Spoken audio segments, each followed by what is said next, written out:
All right, welcome back to Chicago Bears Rocks. We're going to talk about the Detroit Lions Chicago Bears game. It's almost like the crazy people at the asylum. All you can really do about it now is laugh. Um, I went into the game, as always, as a Bears fan, I'm wanting a victory, but then it's like, we need to lose to get the draft pick. Um, and then we start scoring all the points, and I'm like, wow, we're playing really well.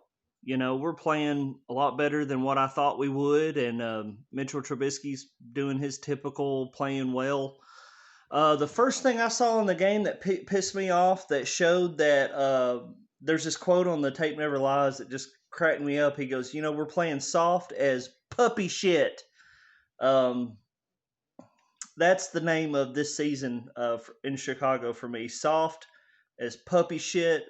Yes, we have a WAP, weak ass players. If you go early in the game, there's this jet sweep to Anthony Miller where he runs out of bounds. And if you watch the tape, like, he runs out of bounds and nobody's near him. Like, people are literally 3 to 5 yards away from him. And this is a game of inches, okay? That play right there angered me to just, I was so pissed. I was just like, what the fuck's he doing? That's like, you could have got 2 more yards, and then you see some of the other guys catch the ball and they actually take a hit, or they go up as far as they can before they start going to the ground. Who the hell is he to go out of bounds and leave 2 or 3 yards on the field there? Cordell Patterson, David Montgomery both played amazingly. I thought the play calls the first half of the game was great. We got to see how well our coaches reacted towards the end of the game, and I'll get there in just a minute.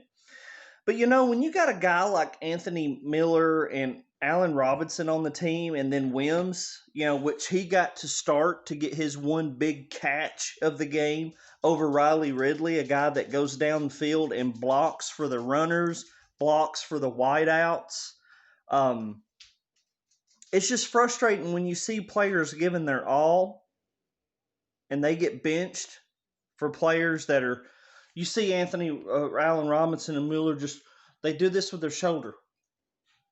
It's when you're showing that type of weakness up on the field, when you're Allen Robinson wanting $20 million a year from Chicago because you're a number one. Guys, I am in Tennessee, where the Titans, they don't have these star players on defense, but they have a brilliant coach. They have a good quarterback, and they have 2 great wide receivers. Brown is a number 1 receiver. That guy plays circles around Allen Robinson. Corey Davis is really good too. Allen Robinson comes in, doesn't want to block downfield, don't know where the fucking first down marker is on a 3rd down play on our final drive of the Detroit game.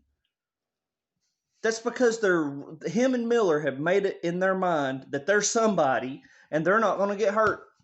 They're going to just try to get out of bounds.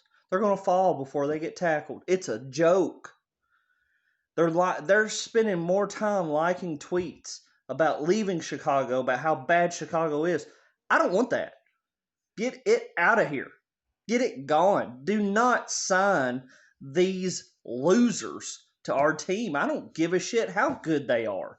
Miller is not that good. And it sucks because I'm a Tennessee guy and he's from Memphis. I lived in Memphis for a while now. I'm back in Middle Tennessee. And then when we lost, I just laughed. That's all we can do at this point is laugh. Even when we get an interception on Matthew Stafford, you see him on the sidelines throwing down his tablet, and I was like, man, that's a guy. I like Matthew Stafford. So what are we going to do next year? How do we rectify what we're doing? What kind of team are we going to have?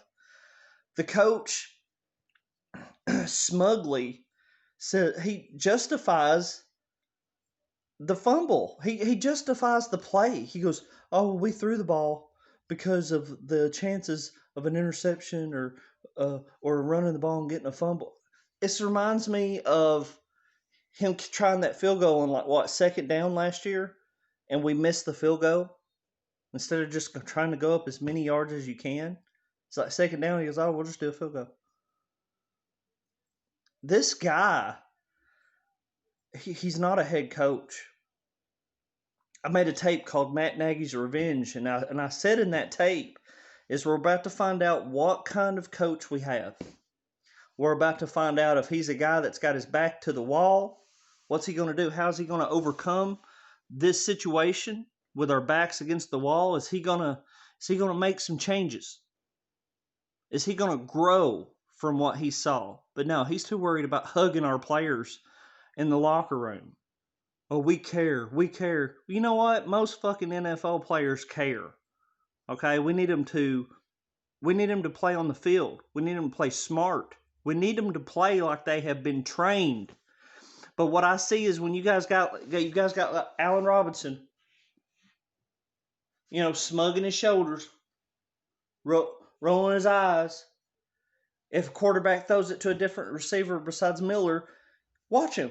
If Graham gets the ball, if Ridley or Wims gets the ball, you got Miller going, shh.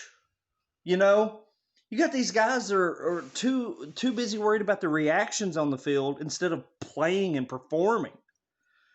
And then it goes back to you see Tariq Cohen in the Saints game when Wims punched him, whoever that was on the Saints. You had Tariq Cohen going off on Twitter going, "Oh, he deserved it. He deserved it." Okay, well, when that happened to Tariq Cohen, that same player from the Saints, when he was making fun of how short Tariq Cohen was, what did he do? A play or two later? Man, he gets up in there, he plays football. He wins during the fucking game. He didn't go up to him and punch him. But what's our culture now? Okay, something like that happens, we got to go up to him and punch him and cost the team?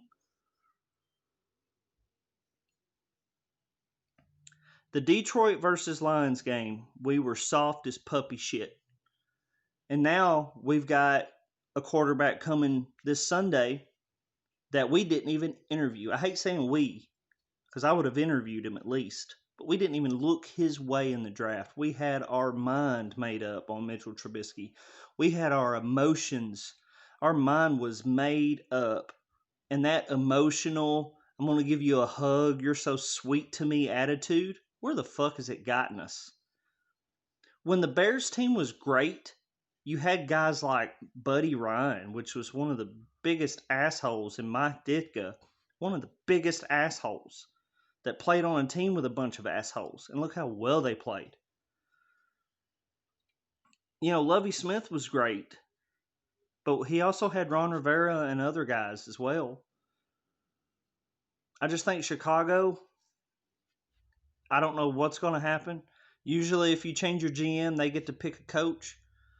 But man, at this point, from the landscape and what I'm seeing, there's going to be 2 rebuilds. If we don't win the next 2 years, there'll be another rebuild. What I would like to see happen is a GM that wants to go out and grab Jim Harbaugh and Vic Fangio and try to salvage the next couple of years.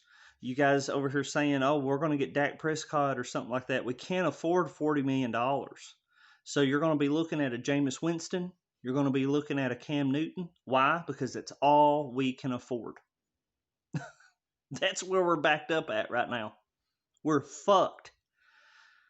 So 2022 is where I see a rebuild. I'd like to have some type of coach that we can believe in. I'd like to have some Chicago Bear love, some hard-nosed asshole that's going to come in and right this ship. What'd you guys think? What'd you guys think of Detroit? What do you guys think of what the score is going to be against Houston? Like, subscribe. I love my Bears. And win or lose, Chicago Bears rocks.